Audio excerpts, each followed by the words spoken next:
es una nueva emisión de TVC4 Noticias, el informativo diario de Comarca TV, la fuerza de la voluntad. Descreemos de la primicia, de lo urgente, de lo que a poco de andar suele ser diferente a lo que el apuro comunicacional suele presentar como real.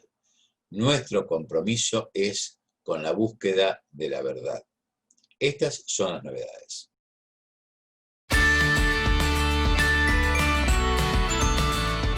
Sánchez anuncia la posibilidad de declarar estados de alarma limitados en algunas partes de España. El gobierno de Berlín prohibió marchas contra las restricciones por la pandemia. Reporte matutino diario del Ministerio de Salud sobre el COVID-19 en la Argentina. Que se mueran todos los que tengan que morirse, le dijo Macri al presidente Alberto Fernández. Macri publicó una carta titulada El valor de la palabra presidencial, en la que intenta refutar al presidente Alberto Fernández. Argentina formalizó el inicio de las conversaciones para un nuevo programa con el FMI. Abren la inscripción a la línea Procrear de créditos personales, mejoramientos para gas se llama. La ingesta de dióxido de cloro puede causar la muerte, sostiene un científico del CONICET. Ultiman detalles para el lanzamiento del satélite argentino previsto para este próximo viernes. Entregan equipamiento para que hospitales públicos y privados funcionen en una sola red. Cabandier calificó de trágico, dramático y preocupante el impacto de los incendios en la provincia. Elecciones en Ecuador. La columna de Dolores Gandulfo. Los consejos del viejo profesor para una ciencia y tecnología pueblo-céntrica. Jueves nublado, con una máxima de 18 grados en la ciudad de Buenos Aires y alrededores. Efemérides del 27 de agosto.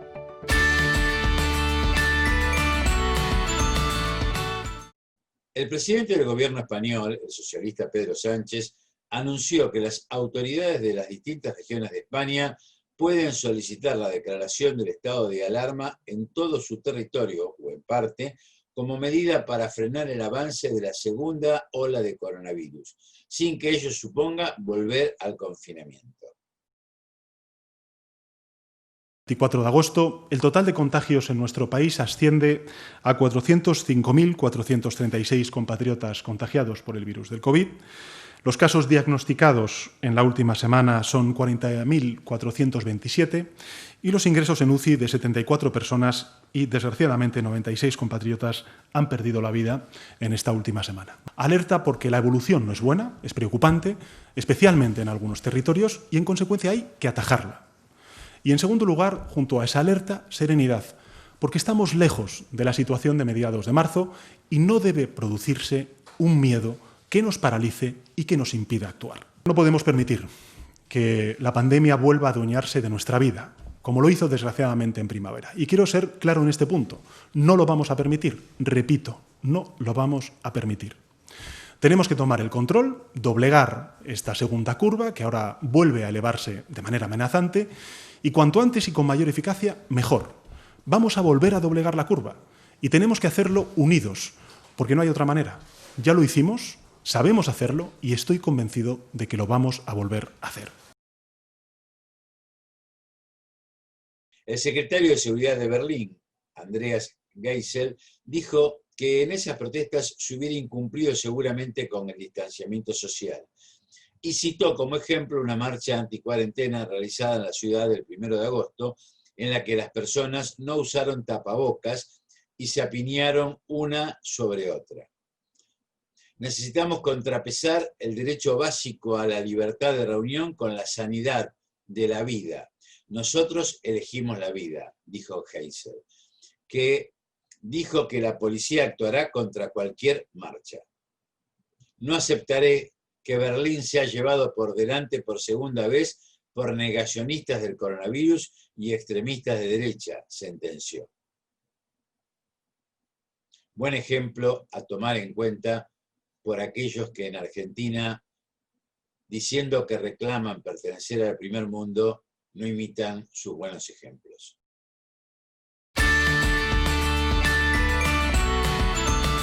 Compartimos el reporte matutino diario del Ministerio de Salud sobre la evolución del COVID-19 en nuestro país, en la Argentina.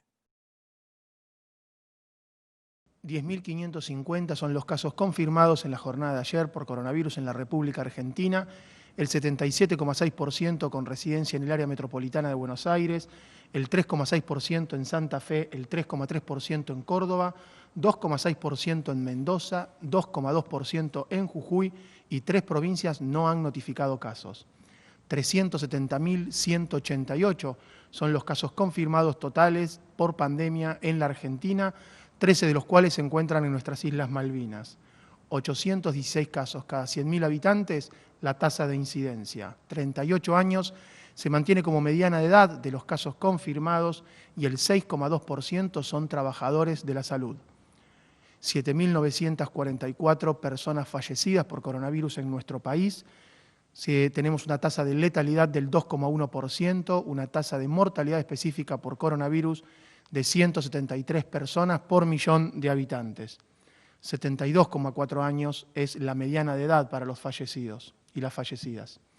La transmisión comunitaria se observa en el 61,1% de los casos totales que se han confirmado. 2022 son los casos confirmados de coronavirus internados en terapia intensiva actualmente, el 73,7% en establecimientos de la Ciudad Autónoma de Buenos Aires y la provincia de Buenos Aires, el 5,5% en Córdoba y el 3,5% de los internados en terapia intensiva se ubican en la provincia de Mendoza.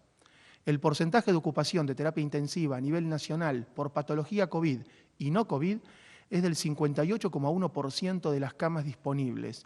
Y en el área metropolitana de Buenos Aires, este porcentaje de ocupación de camas UTI es de 66,7%. Los recuperados actualmente son 274.458, 5.657 altas en la jornada de ayer. Representan los recuperados el 76,3% de los casos confirmados. En cada reporte el doctor Costa cada día dedica más tiempo a contar cuáles son las zonas de transmisión comunitaria. No solamente ya tenemos 18 jurisdicciones con transmisión comunitaria, sino que también cada día se suman departamentos a esas jurisdicciones. Y en las últimas semanas también compartimos que no hemos analizado ninguna evolución lo suficientemente buena como para decir que se ha interrumpido la transmisión comunitaria en alguna de estas jurisdicciones. Ese 76,3% de personas recuperadas implica que tenemos alrededor de 87.000 casos activos distribuidos en todo el país y esa distribución, por supuesto, es directamente proporcional a la actividad que tiene el virus, a la transmisión que tiene el virus en cada una de las jurisdicciones. El Ministerio elaboró las recomendaciones para el acompañamiento de pacientes en situaciones de últimos días, horas de vida, y para casos excepcionales con COVID-19, cuyo texto, como decía la doctora Bisotti, podrán encontrar completo en la página del Ministerio de Salud de la Nación. En diálogo con Radio 10, el presidente Alberto Fernández comentó al día siguiente de dictar la cuarentena que Mauricio Macri lo llamó y le recomendó no realizar la cuarentena. Y le dijo que dejemos a toda la gente en la calle y que murieran los que tengan que morirse. El expresidente Mauricio Macri publicó en sus redes sociales una carta titulada El valor de la palabra presidencial, en la que sostiene que de ninguna manera expresó en sus conversaciones con el presidente Alberto Fernández los conceptos que contó el mandatario en los últimos días. Es falsa la versión que el presidente ha dado sobre nuestra conversación. De ninguna manera dije las cosas que ha relatado en estos días, publicó Macri en la carta. Sin embargo, el gobierno de Mauricio Macri, durante sus 4 años de gestión, demostró el desapego al cuidado social, el abandono del rol sanitario.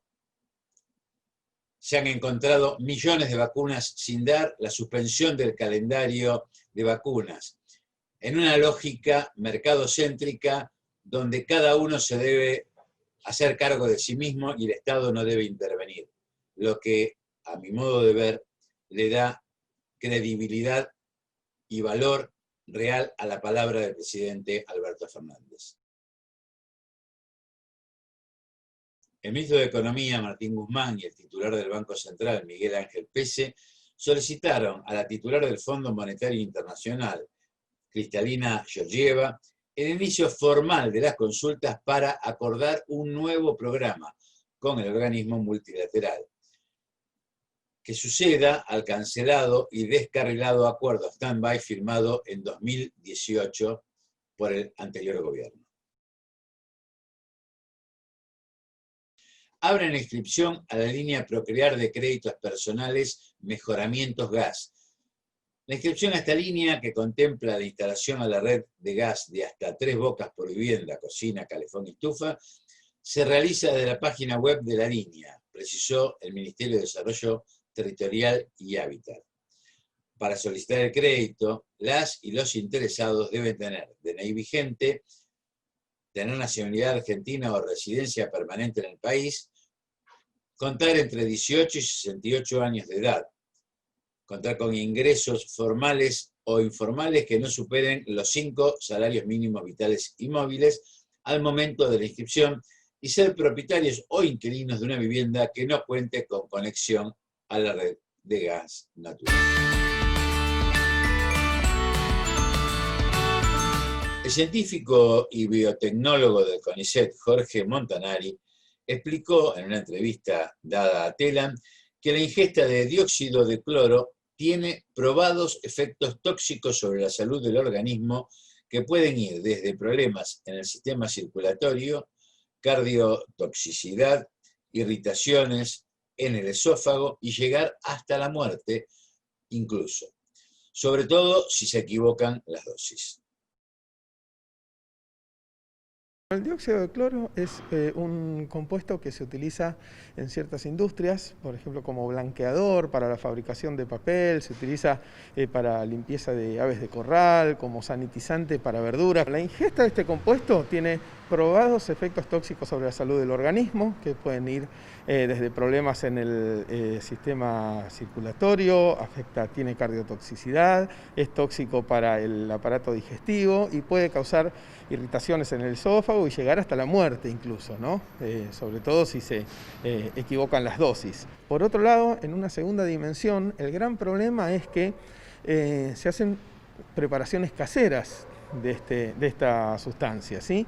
Y eso implica que gente que no tiene conocimientos previos de ciencia, que no ha trabajado en un laboratorio, puede muy fácilmente errarle a la preparación y terminar tomando algo mucho más concentrado que sea mucho más dañino. Y la tercera dimensión, que es la que más me preocupa en este caso, ante la pandemia de COVID, es el supuesto uso como preventivo, ¿sí? Que no está aprobado para nada, no hay nada de eso, que podría llevar a relajar las medidas de prevención. Y por otro lado no se ha hecho nunca una prueba clínica, que es la manera de probar la efectividad de cierto tratamiento. Hay una que estuvo en desarrollo este año, que está impulsada por un sector alternativo de la medicina en Ecuador, que son básicamente médicos que trabajan con flores de Bach y ese tipo de tratamientos alternativos, y que no ha arrojado ninguna prueba concluyente y tiene serios problemas en el diseño experimental.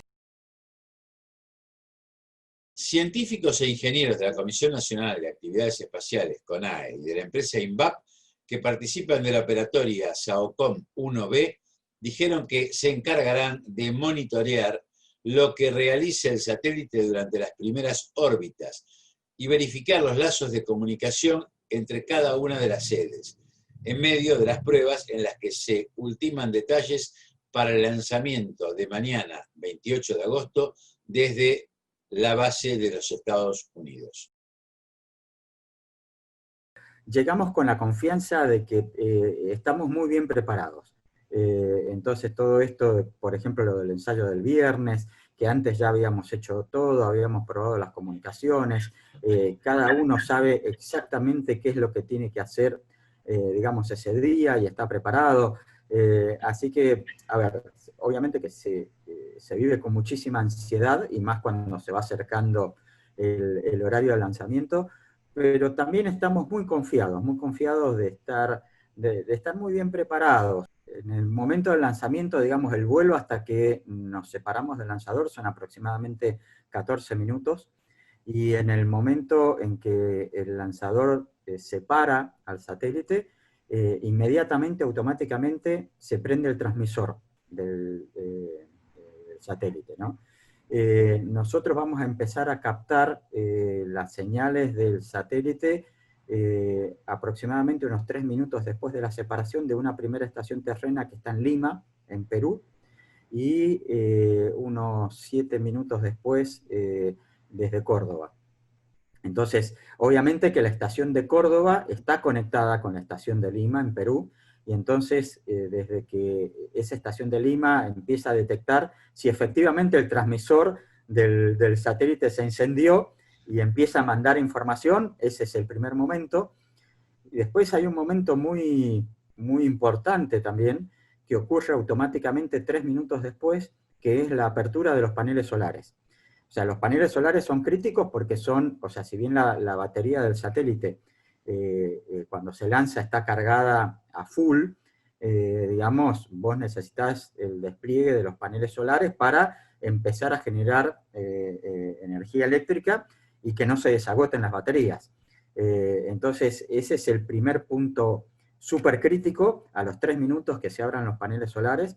Eso hace que también se genere una señal, entonces ya cuando pase por Córdoba, ya vamos a saber efectivamente que el transmisor se prendió, si no, no recibimos nada, que los paneles solares se abrieron, digamos si es que se abrieron bien, y ahí empieza también a prepararse para lo que es el otro gran evento, que es la apertura de la antena SAR, esa gran estructura, digamos, que está dividida en 7 paneles, y que eso lo vamos haciendo paso por paso, pero ya ahí todo pasa por Córdoba. O sea, nosotros ya desde acá lo único que estamos haciendo es también estar atentos a que en Córdoba se recibió la señal de encendido del satélite, que se recibió la señal de apertura de los paneles solares, qué sé yo, pero es como que, así como antes del lanzamiento, te diría la parte más crítica está acá en Cabo Cañaveral, después del lanzamiento todo se traslada, todo el estrés se traslada a Córdoba. Con la entrega de más de 100 millones de pesos en equipamiento para hospitales públicos y privados de la provincia de Buenos Aires, los Ministerios de Salud de la Nación y la provincia anunciaron que ambos sectores funcionarán en una sola red, en la que los bonaerenses sin cobertura podrán atenderse también en el sector privado. Hoy entregamos estos respiradores, bombas de infusión, monitores a la provincia. A la provincia le hemos entregado ya 1.200 respiradores. Y la verdad que esta vez tiene una característica distinta, porque cuando completamos toda la provisión de respiradores en el sector público, empezamos a activar que el sector privado, que pudiera tener alguna capacidad operativa, nosotros se la ampliáramos, poniéndole el equipamiento. Y es lo que estamos haciendo. Hoy, el sector privado y el sector público, como dijimos que era deseable desde el primer día, están funcionando conjuntamente, coordinadamente, es decir, todos los recursos de la Argentina, sean públicos o sean privados, están para un beneficio de todos los argentinos. Nadie deja de tener servicios en cualquier establecimiento de nuestro país. Esa es una estrategia que pone al máximo toda la capacidad operativa de nuestro país y, por supuesto, disponible para toda la gente.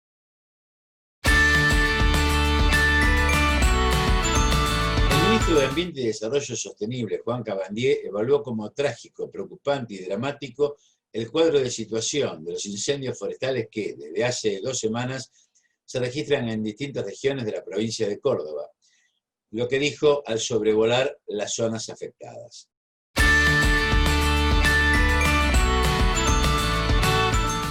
Los 23 movimientos y partidos políticos nacionales cerraron este domingo 23 de agosto, con y sin alianzas, las elecciones primarias de cara a la presidencia por los próximos 4 años en Ecuador. Hay nuevos nombres y otros apostaron por quienes ya han estado en el escenario político. En total, son 17 precandidatos presidenciales. Escuchemos a nuestra columnista Dolores Gandulfo abordando el tema. Continúa el proceso hacia las elecciones del 21 en Ecuador. este último fin de semana se han ratificado a través del proceso de primarias las 17 candidaturas presidenciales, fórmulas presidenciales que competirán el 7 de febrero en las elecciones generales en Ecuador. Tanto que se ha hablado las últimas semanas sobre la posibilidad que el partido Fuerza Compromiso, que aglutina a todos los militantes de Revolución Ciudadana y también en sus filas a Rafael Correa, pueda participar. Luego de un fallo del Consejo Electoral se ha dado la posibilidad de que esta fuerza participe y en función de eso, este último fin de semana se han confirmado estas 17 candidaturas de las fórmulas presidenciales que ha ratificado, en el caso de Fuerza Compromiso, a Rafael Correa en su calidad de vicepresidente, y también al mismo tiempo se ha consolidado las candidaturas de 2 ex candidatos a presidentes y también expresidente, como es el caso de Lucio Gutiérrez, y el ex candidato Lasso a la presidencia, y al mismo tiempo desde el oficialismo se ha consolidado la candidatura de Ximena Peña, la asambleísta que intentará reemplazar al actual presidente. Así que toda esta elección va a seguir. Tengamos en cuenta que ahora en el mes de octubre se van a ratificar estas fórmulas presidenciales y que todavía queda pendiente una acción judicial que ha presentado Fuerza Compromiso, el actual candidato a presidente que acompañará a Rafael Correa, el ex ministro de Talento y Desarrollo Humano, Arauz.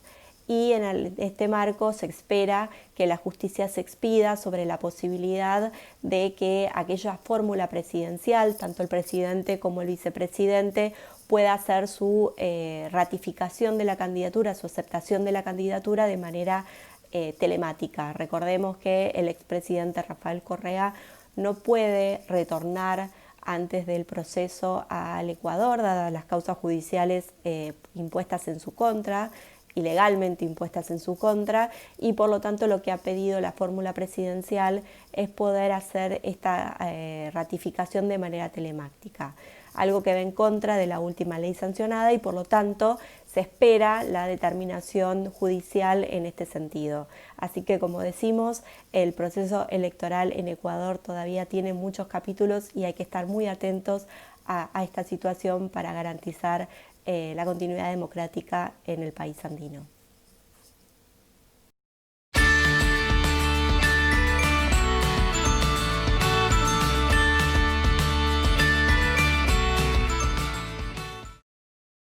Los argentinos hace más de 4 décadas vivimos en un antiproyecto, que nos ha impuesto un modelo especulativo, financiero, cuyo enemigo central es el trabajo y el trabajador, ocupado, desocupado y jubilado. Construir un nuevo proyecto de vida se puede, se debe. Como aporte venimos compartiendo diariamente algunos ejes que ha formulado el filósofo argentino Gustavo Cirilliano, presentados de modo simple, sin pretensión técnica, para que todos, y no unos pocos iluminados, puedan participar, discutirlos y aportar propuestas. Quien al abordar la cuestión de la ciencia y la tecnología se pregunta y nos pregunta, ¿para qué nos empeñamos en reproducir la ciencia y la tecnología, por más avanzadas que parezcan, de los países desarrollados de los cuales dependemos, si esa ciencia y tecnología es para nosotros un efectivo instrumento de dominación?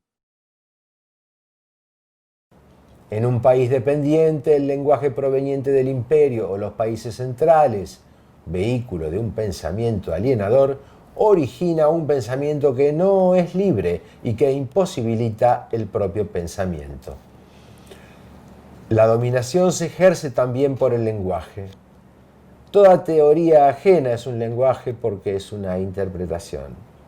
Los países dependientes, al aceptar la teoría económica de los acreedores, no podrán resolver su problema económico porque tal teoría, que nunca beneficia al deudor, al mismo tiempo impide elaborar una teoría científica económica desde su propio ángulo.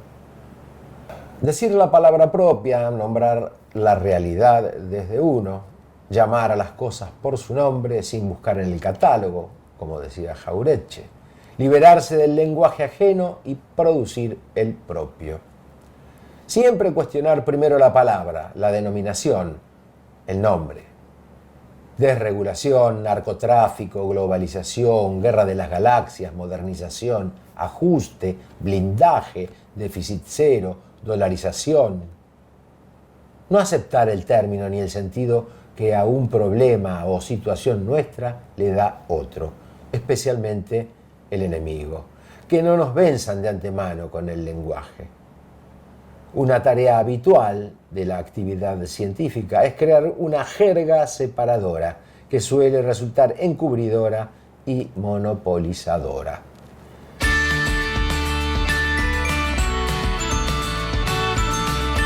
Este jueves se presenta en la ciudad de Buenos Aires y el conurbano bonaerense con cielo parcialmente nublado.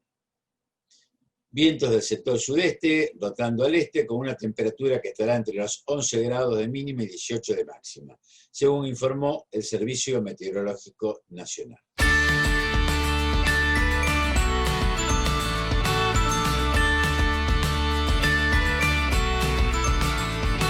Este 27 de agosto se conmemora el Día de la Radiodifusión, en recuerdo de la primera transmisión radiofónica que consistió en la puesta al aire de una obra de Richard Wagner, Parsifal, realizada desde la terraza del Teatro Coliseo de la ciudad de Buenos Aires. Sus impulsores, conocidos como los Locos de la Azotea, fueron el médico Enrique Telémaco Susini y sus colaboradores César Guerrico, Luis Romero Carranza y Miguel Mujica. Otro 27 de agosto de 1828 se firma en Río de Janeiro la Convención Preliminar del Tratado de Paz entre el Imperio de Brasil y la República Argentina, donde se declara la independencia del Uruguay. Un 27 de agosto de 1982, la dictadura militar que impuso el antiproyecto en Argentina, preparando su retiro, anuncia la legalización de los partidos políticos que hasta entonces estaban prohibidos para el año siguiente, para 1983. También, un 27 de agosto, recordamos que en 1994 muere en Buenos Aires Roberto Polaco Goyeneche, popular cantante de tangos, quien en 1944 inició su carrera como cantor de la orquesta de Raúl Kaplún, y en 1956 se convirtió en el cantor de la orquesta de Aníbal Troilo, con quien grabó 26 temas. Se consagró más tarde como cantante solista. Hoy la pandemia lo demuestra, todos tenemos que ocuparnos de sostener la vida, la propia y la ajena, respetando los consejos sanitarios para evitar que la pandemia se expanda. El bien común es lo que entre todos debemos conquistar, lo que debemos realizar. Lograrlo reclama fidelidad. Cuando bajo cualquier excusa se atenta contra el bienestar general, poniendo en peligro la salud pública, se traicionan las necesidades del pueblo. La pandemia que al mundo afecta no se afronta como una cuestión de libertad individual, mucho menos de economía. Es un tema de hermandad, de solidaridad. El COVID-19 es take away, como se puso de moda decir. En criollo, es para llevar. No te confundas, no te dejes engañar, no lo vayas a buscar, no lo lleves a tu vida, a tu casa, a tu edificio, a tus vecinos, a tus seres queridos. Cuídate, cuídame, cuidémonos.